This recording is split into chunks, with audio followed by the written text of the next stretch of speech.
Another topic video on dollhouse building. So this one is going to be about the go-to tools that I reach for when I'm building this dollhouse. So these are very good things you should have in your shop anyways, you know, no matter what you're doing, just in case. They're very versatile tools. They have a lot of purposes. Especially if you're doing carpentry, a lot of these are going to be very applicable, but you know, they could also be applicable in doing metal work or, you know, graphing things or all kinds of stuff. So another reason why I built a dollhouse. I get to buy new tools that I can use for all of my other projects. All right, so my number one favorite tool for working on the dollhouse is the pneumatic nailer. Okay. This is a central pneumatic 18 gauge pneumatic pin nailer. You can always find these on sale. I think I spent $20 on this. Very good product, excellent product, very happy with it. $20 for an 18 gauge pin nailer. If you go to Lowe's and you look at their nailers, you're looking, you know, to start probably around $100 for that same comparable model. And again, it was $20, so it can break 5 times and I'm still making out like a bandit. I don't think it's gonna break 5 times. Definitely don't use the nails that they have for sale at Harbor Freight. Typically anything metal made in China is gonna be poor quality. It's not gonna be straight. And for something like this, you know, that uses air and high power to push a little nail deep in the wood, you don't want all that power behind a bendable piece of crap nail that could clog up inside there and, you know, bend your piston, and then it's done. You can't. I don't think you can order new pistons. They have all different lengths of nails. Definitely buy the full set. You're gonna use them all. I started off with the longest ones because I figured, you know, to get into the deeper things, the thicker spots, I'm gonna want it instead of just having, you know, ones that don't go that deep and they're not gonna have as much hold. I ended up realizing that the longer nails go through too deep most of the time. As you can see, probably maybe down there, you can see them sticking through. I should have went with shorter nails. I'm gonna build a little. This is going to be the kitchen, and there's going to be countertops there, so it's going to cover it up, and you're not going to see it. If I wanted to, and I did in other areas on here, I'll show you an easy way to get that off. But you can use a pair of pliers and bend it back and forth until it, you know, basically snaps off. I went and bought, after I got this one, I'm going to end up collecting all of the nailers for all different purposes, even roofing, which I won't use that often. Framing nailers, my next one that I'm going to look to get. 16 and 18 gauge are pretty much the same nailer, so I don't see the reason, you know, if you pick one, stick with it. They make, you know, combo stapler nailers, which maybe I should have gone with in the first place. But this works. If I want a stapler, I figured I'm going to buy a pneumatic stapler and a pneumatic nail gun. I don't want a dual purpose you know, a power tool like that. I don't want to risk shoddy construction, you know, on something that I'm going to spend more money on. I think those are like $30. So after I bought this one, you know, it's much bigger nails, a little harder to hide. For stuff like on the outside, where I'm going to do the siding, I'm going to make it out of this material. You can see how thick that is. It's very thin, very high, nice grade plywood. I'm going to cut it into thin strips and use it for siding on the side of the house. I'm going to glue it as well, but just to tack it in place, I'm going to use this little 23 gauge pin nailer. And this is pretty much like shooting sewing needles. Really small sewing needles in your stuff. So when it goes in there, you know, the hole is going to be very small. There's tricks you can close up the hole behind it so you won't even see it. So you can do that, and you know, people wonder, how did you get this to stay on there like that? Another good fastener, while we're on the topics of fasteners, is a good quality heavy duty. It even says it on there. Staple gun. I like the Stanley. It's a full metal body. Very high quality. I've had other staplers, they got plastic bodies and stuff, and I feel like they don't work as good as the traditional heavy duty Stanley stapler. This thing is tried and true. I love it. I use it for everything. Especially like here, putting these in there and clamping it down so I can get a good hold on the glue. Carpenter's pencils. Definitely go out and get a whole box of Carpenter's pencils. I think I said this in one of my other videos. Definitely get Carpenter's pencils. They're high quality, thick. They feel good in the hand. You lose them all the time, so buy a bunch of them. They're very cheap. I think that was $10 for the whole pack. And it's much cheaper to go that route. I think they're like half price per pencil to go that route than buying them, a piece at a time, where they're like 30, 50 cents. Tape measure. Definitely want a tape measure. Always, absolutely want a tape measure. If you don't have a tape measure, go to Harbor Freight and buy something. Before you go to Harbor Freight and buy something, check the coupons. Most likely, you will have a coupon to get one of these for free. I have 4 of these very same ones, and I got them all for free. I'm going to do a video like this one I'm about to tell you about. Another channel that I watched and absolutely love, got me inspired into doing these types of things, and making a YouTube channel about it, is Wrangler Star. If you guys have not seen his videos and you're a DIY homesteader, prepper, enthusiast, go check out his channel. Absolutely. He's a wonderful, wonderful man, starting a huge movement, of this type of thing. And I am one of the byproducts of that movement. So I'll do similar videos, to some of the ones that he has done, to show you how I may differ from him. But he's a very good, principled man, very thorough in his tool reviews. And so anyways, he did a test to see like the quality, what his dad taught him about quality of tape measures. And from his words of wisdom, the Stanley Fat Max, which I have one, and I was really glad that I had one, and he said that they're fantastic. I put the Stanley Fat Max up against this one, and it wasn't absolutely as good as the Stanley Fat Max, but it has a lot of the same features. It's a little lower quality of a build, but the tape that's in there is definitely at par with the Stanley Fat Max. And it was free. It was free. Who doesn't like free? So these are fantastic. Another tip that I learned, all tape measures are a little different, okay? And again, Wrangler Star he'll teach you in his video about tape measures, about all of the cool features about a tape measure that you didn't know. So again, the tape measures are all different. I learned this tip today. If you're having a project, and you're using a tape measure, you should put some masking tape on there and label the project on the tape measure so that you only use this tape measure for your whole project. It doesn't really matter, if you're not really concerned about, the fudge factor here and there. But if you're like a cabinet maker or something and you didn't know this, or you're getting into cabinet making, some kind of, precision woodcraft or metalworking, you don't want to use a different tape measure in the same project. You want to stick with the same one. That way you'll get consistency. Combo squares. I would like to get a whole set of these. Another tool that I learned about on the Wrangler Star channel right here. This is a Swanson.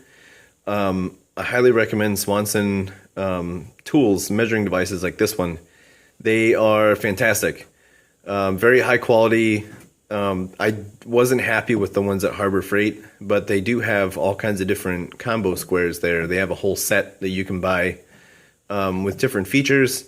They'll get you by. They have all the different features that you're not going to use that often. I would recommend this one. It's a good, moderate size. It's not too small. It's not too big. It's just right. And there's a bunch of uses for this. Find some videos on how to use these. I'm not going to go over that in this one. I'm just, showing you guys the tools that I use for building this dollhouse. My go-to arsenal. Always wood projects, you need wood glue. Elmer's is fantastic glue. I had a bottle of it. I used it up.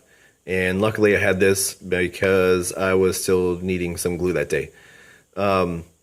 My dad actually bought this for me, and I didn't understand how good of a glue this is. Apparently this is like top of the line, professional quality, pretty much glue. If you're a professional and you don't use this, this gets by. They have 3 or 4 different holds. There it says professional. Okay, so there you go. It's professional grade because it says it on there, and everything that people write on their products means the truth. I think this is the highest hold that they have.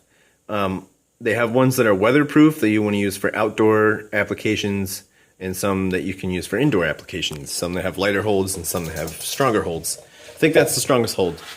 I didn't use this too much. My Porter cable, drill dealy, portable, battery operated drill. I didn't use it too much. I did use it over here in these little screws. To get those in there extra good and tight. The reason that I chose this over my regular drill was I didn't have to deal with the cord. It was a smaller, lighter duty project, and I like the torque control in here. I wish more drills had torque control for applications like screwing things. Definitely, if we can, update that technology. That's not even on my most favorite drill ever from my most favorite drill ever video. So maybe DeWalt, you can do this. That would be great. Add that to my most favorite drill ever, and I will give away my other drill and buy that one. A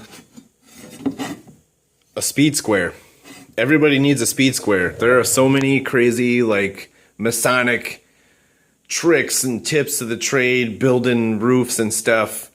Ridiculous things that you would have never thought about. This, one of your grandfather's arsenal of tools from the caveman days when dinosaurs were gas-powered.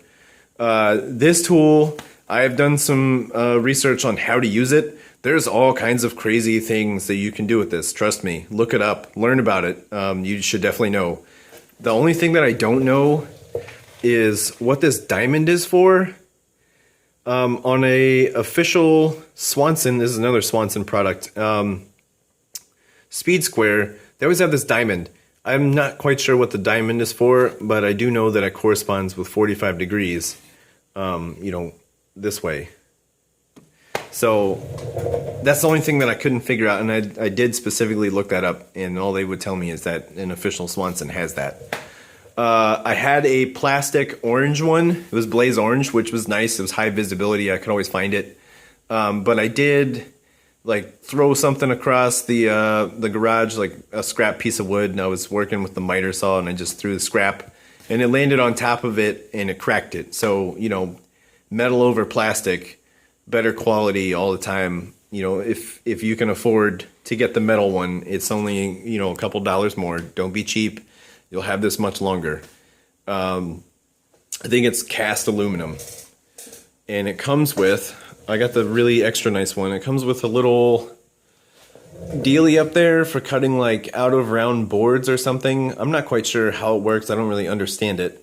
If I ever do it, I save the book. Always save the book. It has that they come with. It has useful tips and tricks in there on carpentry things, how to build roofs and stairs with your Swanson Speed Square. Definitely a good product. I would buy it, even if you're not building a dollhouse.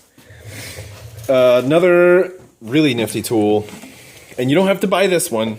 I thought long and hard about buying one of these and which one to get, because they're a relatively new tool on the market. I feel like the quality research and development on these tools isn't quite there yet.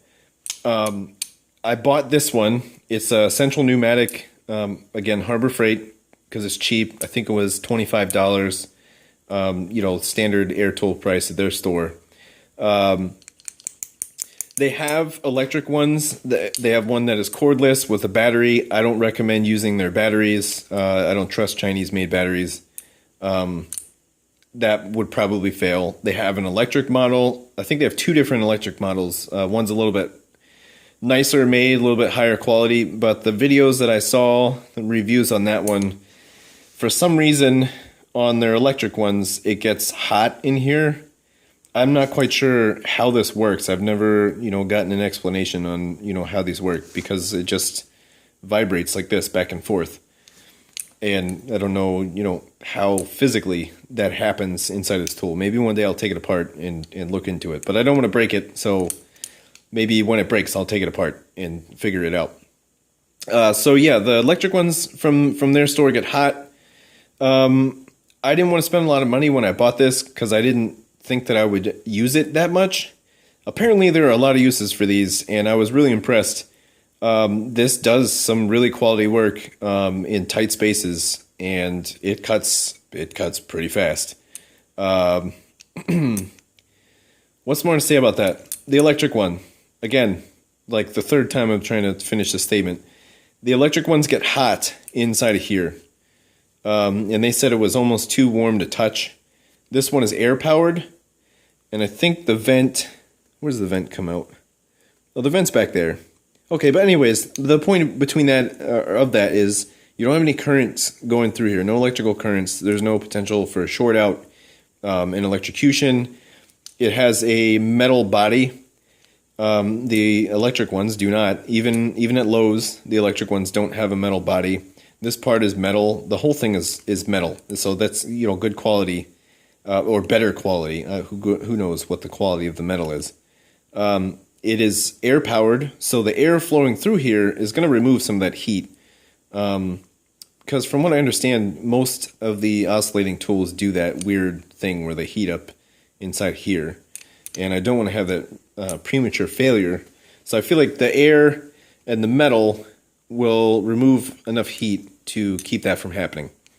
It makes cool air tool noises, which is pretty awesome. Who doesn't love that? It came with this little sanding pad that goes on there. There's a little screw that goes off, and then it fits in there, and you can turn it because of these little locking holes. And then it's hook and pile Velcro. It's Velcro. This part, these little sanding pads that it comes with, stick on there. You can get different sanding pads, whatever. I'm sure they're not the best quality sanding pads that you can buy, but this isn't the only brand that does this same exact setup. So again, if the tool at Harbor Freight is the right price and it works very well, you don't want to trust all their little attachments all the time. They're probably not the best thing. Get the good quality ones, just like the nails for the pneumatic nailers. Don't trust the little stuff, the little gimmicks that they try to throw in for the extra money. The disposables. Along that note, these little blades that come with them that you can buy separately, they don't come with them. Go with the metal cutting one. It has finer teeth on it, and it will cut wood because it cuts metal. The finer teeth are going to give you a little bit finer of a cut. I feel like it's not going to tear splinters out of your piece. I don't use this one very much, but that's an option. And again, it does rotate on the head. You can cut from different directions. My favorite one is this straight flat blade. They also make scrapers like this too. You can use to scrape things off or whatever. I'll probably use that on the boat. But this comes in handy for a couple things, like cutting out these windows. And I wish I had this tool first, and this is why I bought it. I used my my angle grinder with I couldn't find like a little circular saw blade to fit it. So I just used the wood or the metal cutting bit and burned through there. And it's not the nicest thing to do. It's very smoky. It'll choke out your shop. and burn your eyes from the carbonic acid created in there, just like cutting onions or something.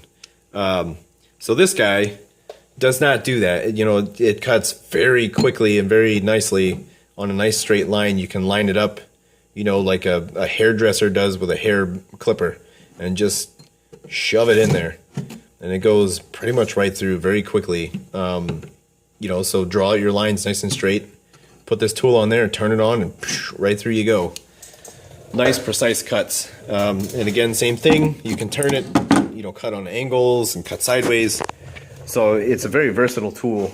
I recommend buying one. If you don't trust Harbor Freight tools, definitely go out and spend the extra money and get a good quality one. I like this one because it's air. Usually if I'm working on anything, I use my air tools, and it's probably not the best thing for my electric bill, especially with my big behemoth over there. I do recommend getting the biggest one that you can afford for your first compressor, because you're only going to outgrow it. However, on that note, yeah, this is another one of my tools that I reach for and use for my dollhouse all the time because of the nailers and, the oscillating tool. On that note, because I use it so much, if I'm just using a nailer, there's no reason that I need to fill up this entire thing. A little tiny air, pancake compressor will do the same job, and the nailer isn't going to cycle it that much. I don't want to wear out this motor. It's going to be expensive and a pain to replace, so I might buy a small pancake compressor just for using smaller things like my nailer, or if I want a portable air compressor to take somewhere else, to do small little jobs. You're not going to be able to run something like a big grinder, but you can, run little things off of it. Then you don't have to wear out your big nice one. It's not really a tool. I found a good shop tip. I always thought these were for nerds. Like fucking Bob Vila and shit. These are not for nerds. Or maybe they still are. Maybe I just turned into a nerd. It's a tool belt, if you guys couldn't guess. I find that most of the time when I'm not wearing my tool belt, I am looking all over my garage for that stupid pencil that I just set down, and I have no idea where it is. Like maybe I knocked it with a piece of wood and it went like under the miter saw.